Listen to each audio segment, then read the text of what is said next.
Buenas tardes o días o a la hora que vean el video. En nuestro siguiente tema es el tema de Kant, así que hoy vamos a empezar a hablar de Kant.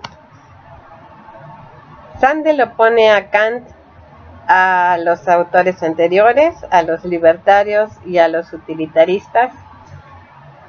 Comparte con los libertarios la idea de que no se puede sacrificar un individuo por otros y no se puede sacrificar un individuo por la colectividad. Sin embargo, la concepción es muy diferente que la de los libertarios. La noción kantiana de dignidad humana, que está en el centro de su concepción, es capaz de atribuirle al ser humano una concepción de las obligaciones morales mucho más fuerte que la de los libertarios, en donde el derecho de propiedad sobre uno mismo es tan extenso que queda poco lugar para los derechos de los demás. Como vimos en el libertarianismo, solamente hay derechos negativos, derechos a que los demás no dañen, y eso es una concepción de la moralidad que podemos considerar pobre en el sentido, o restringida en el sentido de que concede pocos derechos. En un sentido los derechos son muy fuertes, porque hay un derecho muy fuerte sobre uno mismo. Sin embargo, como la gente no tiene derecho a que los demás hagan algo por uno, en ese sentido la gente queda desprotegida ante su situación de vulnerabilidad en el caso de que sean personas desaventajadas. Entonces, en el libertarianismo, el derecho tan fuerte sobre uno mismo parece tener consecuencias que a Sandel y a mí también, y creo que a ustedes también, nos parecen indeseables. Porque deja poco lugar para exigencias de igualdad, exigencias que tengan que ver con resolver las diferencias entre grupos sociales o de individuos que sean desaventajados dentro de un grupo social. El utilitarismo tiene otro problema. Aunque Sandel coincide con algunos utilitaristas en que el utilitarismo sí tiene rasgos igualitarios, el problema fundamental del utilitarismo es otro. Es la posibilidad de que unas personas sean sacrificadas por las demás, por el grupo social. En el caso de que el sacrificio de una persona contribuya a la felicidad general, entonces estaría justificado el sacrificio de esa persona. En Kant eso es imposible.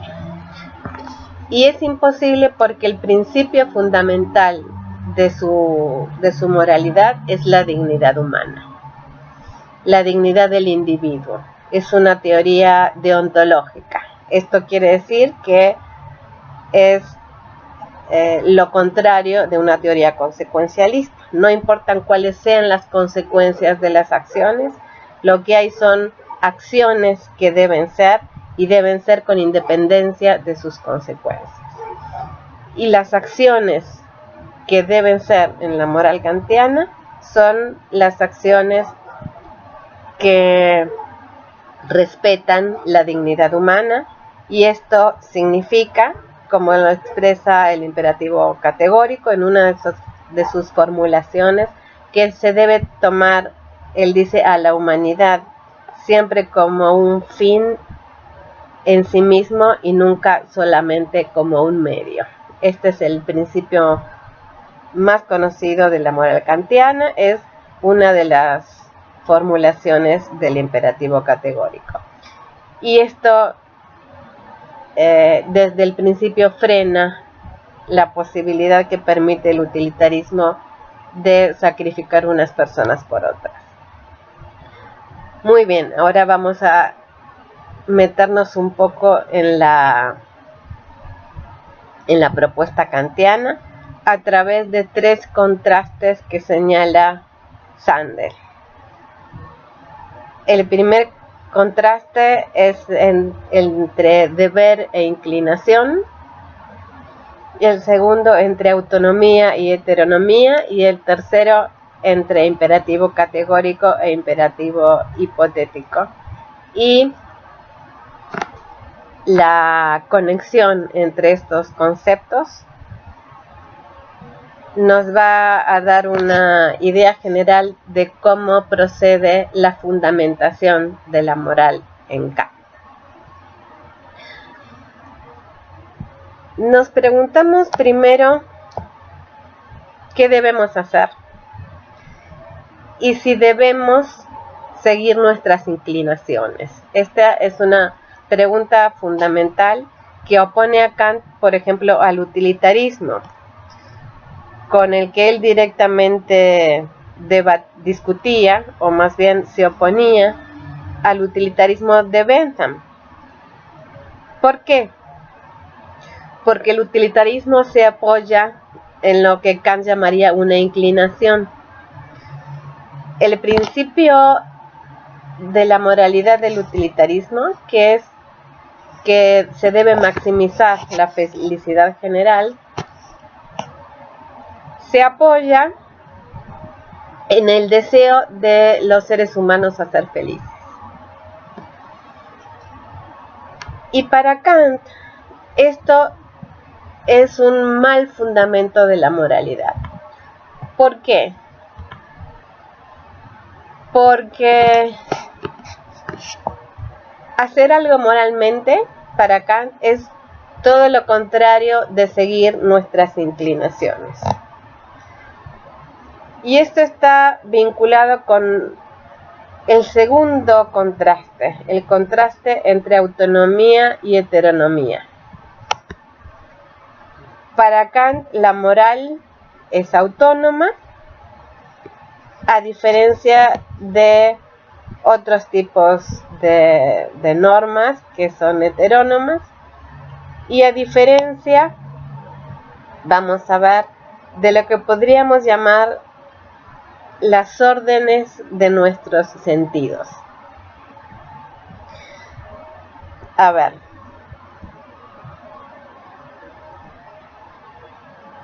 ¿cuál es el concepto de libertad que inmediatamente nos viene a la mente cuando nos preguntamos si somos libres? Pensamos que somos libres cuando hacemos lo que queremos. Por ejemplo, cuando si queremos salir a la calle, salimos a la calle. Somos libres cuando tenemos deseos y tenemos la posibilidad de cumplir nuestros deseos. Mientras que no somos libres cuando tenemos límites normativos o fácticos al cumplimiento de estos deseos. Por ejemplo, no somos libres si estamos encerrados con llave y no podemos salir. Pero tampoco somos libres si cuando queremos salir no podemos hacerlo porque hay una regla social, en este caso, de que no podemos salir por la contingencia, porque es lo mejor para la sociedad que no salgamos para evitar los problemas de dispersión del coronavirus. Esa regla es heterónoma. Esa regla nos viene de afuera, no nos la estamos imponiendo nosotros, sino que es una regla, en este caso, que aunque no es una obligación jurídica, nos sugieren que cumplamos y en ese sentido no podemos salir. Lo mismo sucede con las clases. No podemos ir a dar clase. ¿Por qué? Porque la universidad, o más bien la Secretaría de Educación, suspendió las clases. No es optativo. No somos libres de ir a tomar clases. No nos dejan entrar si vamos a la universidad. Tenemos que cumplir una regla que no elegimos nosotros. No quiere decir que sea una mala regla, pero es una regla que nos viene desde afuera. Es una regla que emitió la SEP y que la universidad avaló, dictando una regla de suspensión de las clases desde el miércoles pasado. Muy bien. Entonces, ¿somos libres de ir a clase? No, no somos libres, porque hay una regla que nos impone a alguien de que no debemos salir. Tampoco somos libres si nos cierran la puerta con llave y no podemos salir. La cuestión es que no somos libres cuando no podemos cumplir nuestros deseos. Esto no es lo que dice Kant. Esto es la idea tradicional, la idea que nos viene a la mente de libertad. Somos libres cuando no podemos hacer lo que queremos. Y esta es la misma idea que tiene el liberalismo utilitarista. La libertad consiste en que cada uno pueda elegir qué hacer con su propia vida. Cada uno puede elegir su forma de vivir. Y el Estado no puede entrometerse con las elecciones de planes de vida de los individuos. De aquí el principio utilitarista de neutralidad del Estado. El Estado solo puede interferir con la libertad de los individuos cuando los individuos se dañan entre sí. Cuando las conductas no dañan a otro, no deberían estar bajo el alcance de las leyes del Estado. Muy bien. Esta idea de libertad, la idea de que somos libres cuando hacemos lo que queremos, no es la idea de libertad de Kant, sino que al contrario, Kant cree que cuando hacemos lo que queremos, nos estamos dejando llevar por nuestros deseos, por nuestros impulsos, por nuestras inclinaciones. Y como nuestros deseos o inclinaciones son algo que nosotros no elegimos, entonces son algo que se nos impone. Y en este sentido, nuestros deseos no son autónomos, son heterónomos. Nosotros no los elegimos. Solo actuamos autónomamente cuando actuamos conforme a algo que nosotros elegimos. Entonces, dejarnos llevar por nuestro deseo de ser felices no sería ser autónomo, no sería ser libre. Sería ser esclavos de nuestros deseos. Por eso, el fundamento utilitarista de la moralidad para Kant no es una opción aceptable. Para Kant, toda la fundamentación de la moral utilitarista apoyada en el principio de la mayor felicidad, que depende del deseo de la gente de ser feliz, es una aproximación incorrecta al problema de la moralidad. Entonces, si no somos libres cuando cumplimos nuestros deseos, porque nuestros deseos se nos imponen,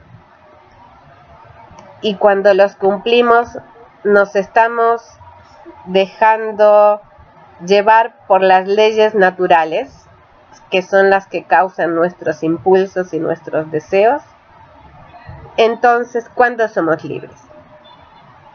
Para Kant somos libres únicamente cuando actuamos conforme a nuestra elección, y esa elección tiene que ser hecha por algo que no depende de factores contingentes que nos impongan la naturaleza, sino que tiene que depender exclusivamente de la razón. La razón no es contingente. La razón en la cual Kant apoya toda su teoría filosófica, la razón es a priori. Él se pregunta en toda su filosofía qué es lo que la razón pura puede demostrar. Y en teoría moral hace lo mismo, solo que aquí la razón que opera es lo que Kant llama la razón práctica.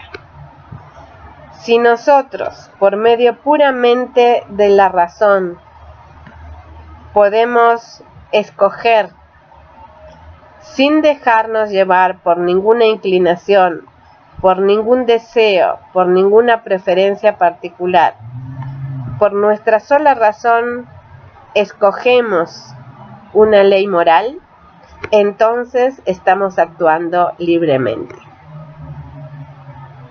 Fíjense que es todo lo contrario de la propuesta utilitarista. En el utilitarismo, el fundamento de la moralidad es el hecho contingente de que los seres humanos deseen ser felices.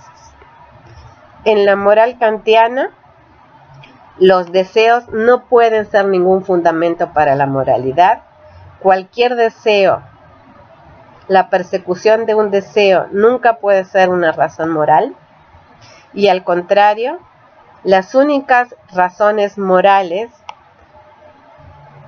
son las que alcanzamos por medio del uso de nuestra razón pura práctica. Muy bien. Entonces, ¿cuándo actuamos moralmente? Actuamos moralmente cuando actuamos siguiendo el deber, cuando actuamos siguiendo la ley moral.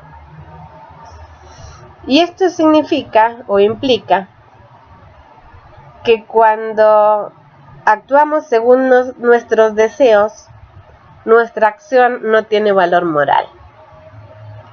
Esto es muy interesante de la teoría kantiana y también tiene mucho de contraintuitivo, porque la gente que tiene el deseo de hacer cosas buenas, cuando por ejemplo una persona ayuda a otra porque desea ayudar a la otra persona, porque tiene un sentimiento de empatía, esto no es una razón moral para acá, porque es un deseo. Y dejarnos llevar por nuestros deseos no es ser libres, es ser esclavos de nuestros deseos, de nuestras pasiones, de nuestras inclinaciones. Entonces, Sandel pone varios casos. Uno interesante es el del comerciante, que es honrado, pero es honrado porque considera que si es deshonesto con sus clientes, va a adquirir mala fama y entonces no le van a seguir comprando.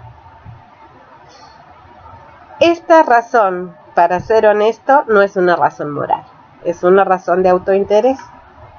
Por lo tanto, la conducta de ser honrado, si está apoyada en el deseo de no tener mala fama, esta no es una conducta para Kant que sea virtuosa desde el punto de vista moral.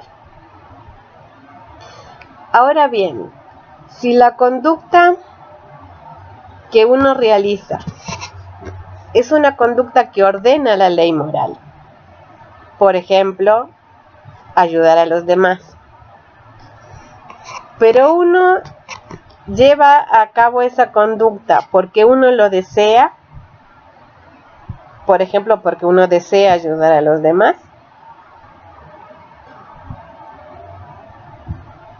o porque uno desea no perjudicar a los clientes en el caso del comercio, o porque uno desea que los demás sean felices. Todas estas razones para actuar no le dan valor moral a la acción en el caso de Kant, porque lo único que le da valor moral a la acción es actuar conforme a la ley moral. Si además uno tiene un deseo que coincide con la ley moral, mejor, pero lo que le da valor a la acción no es actuar por el deseo, sino actuar con la única finalidad de cumplir con el deber.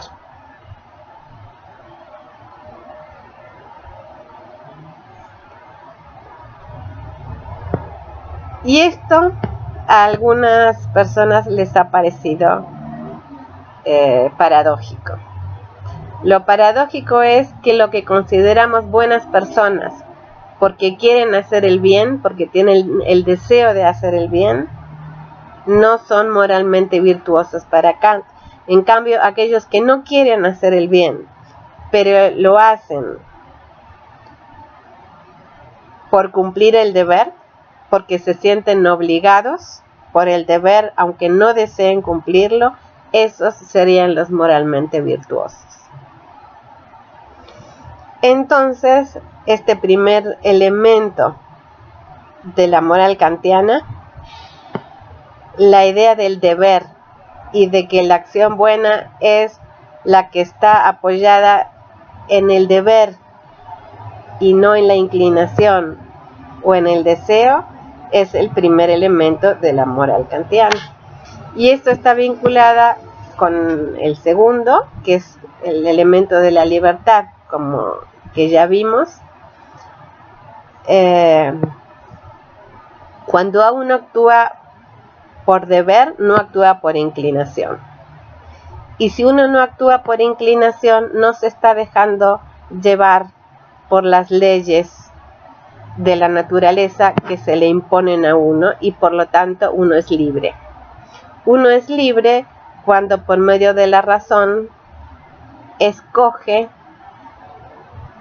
sin dejarse influir por los deseos, sin dejarse influir por las inclinaciones y por las preferencias personales. Uno escoge la ley por la cual tiene que guiarse. Uno escoge la ley moral. Todavía no sabemos cuál es la ley moral. La cuestión es que uno es libre cuando la escoge por medio de la razón. Y finalmente, el último elemento, el elemento de la razón que señala Sandel, está vinculado con una distinción entre dos tipos de imperativos, el imperativo categórico y el imperativo hipotético. La idea de Kant es que cuando nos dejamos llevar por nuestros impulsos, entonces no somos autónomos.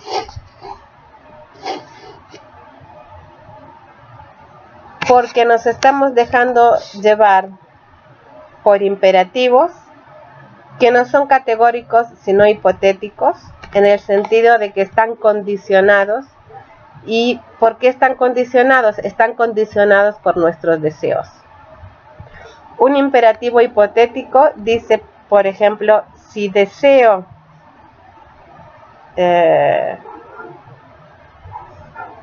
ir al cine, entonces debo salir a la calle para llegar al cine. Entonces, esa acción de salir a la calle es una acción condicionada por mi deseo. Y por lo tanto no es autónoma porque me está influyendo una ley de la naturaleza que es la que causa mis deseos. La mayoría de los deseos están causadas directa o indirectamente por deseos de supervivencia. Cualquier mandato que venga de un deseo, Kant lo ve así: los deseos nos dan mandatos. Usted debe comer si tiene hambre. Usted debe dormir si tiene sueño. Usted debe dormir, no sé.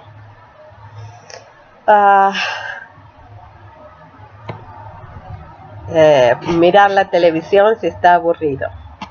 Todos estos son imperativos hipotéticos, condicionales, y dependen de una condición empírica, de una condición contingente, del deseo de dormir, de entretenerse, de comer. Los imperativos hipotéticos no son imperativos morales. Son imperativos que están basados en algo que la naturaleza nos impone, que es un deseo. Cuando seguimos los imperativos hipotéticos, nos estamos comportando como cualquier objeto de la naturaleza. Estamos respondiendo a las leyes naturales. Los animales, por ejemplo, solo pueden responder a sus deseos. No pueden elegir no seguir sus deseos. Por eso los animales no son libres para Kant. Están condicionados por las leyes naturales. En ese sentido, los animales para Kant no son personas, sino que para él son cosas. Los animales, como los objetos inanimados, para Kant son cosas porque son impulsados por leyes naturales. En cambio, los seres humanos podemos elegir no seguir estos imperativos hipotéticos, en donde la hipótesis es la satisfacción de un deseo. Si queremos cumplir el deseo, debemos hacer tal cosa. Estas órdenes que nos dan los deseos y que están apoyados en algo contingente, en algo empírico, no pueden ser el fundamento de la moralidad.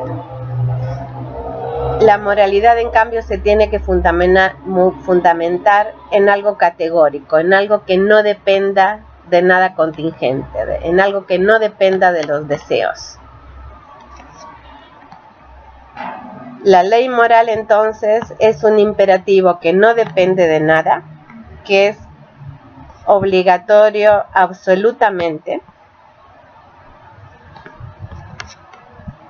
y que no nos lo impone la naturaleza, sino que lo conocemos por la razón. La razón es lo que nos distingue de las cosas y para Kant nos distingue de los animales, que para él son cosas, y nos da la dignidad que tiene el ser humano. El ser humano tiene dignidad porque tiene razón. Somos seres racionales. La racionalidad es lo que es característico de la humanidad y lo que hace que la humanidad sea digna, que tenga valor moral, y este es el elemento central de la ética kantiana, según la cual los seres humanos somos fines en sí mismos. El ser humano es un fin en sí mismo. Tiene dignidad. Y esta dignidad está dada por el hecho de que el ser humano es el único que es libre. Y es libre porque esa libertad se la da la razón. Porque es por la razón por la cual podemos elegir nuestra propia ley, separándonos de lo contingente, de las inclinaciones y los deseos que provienen de lo contingente, provienen de la naturaleza y nos quitan la libertad. Cuando elegimos no dejarnos llevar por nuestros deseos, entonces somos libres. Y entonces podemos elegir dejarnos motivar por la razón práctica. Y la razón práctica, ¿qué nos ordena hacer? Nos ordena hacer algo que es el principio fundamental de la ética kantiana, lo que llamamos el imperativo categórico. Y este principio, el imperativo categórico, el principio fundamental de la moralidad, va a ser el tema de nuestra próxima sesión y de la segunda mitad de este capítulo sobre Kant. Por ahora lo dejamos aquí. Cualquier cosa me pueden hacer preguntas debajo del video y yo las contesto en el Facebook. Buenas tardes.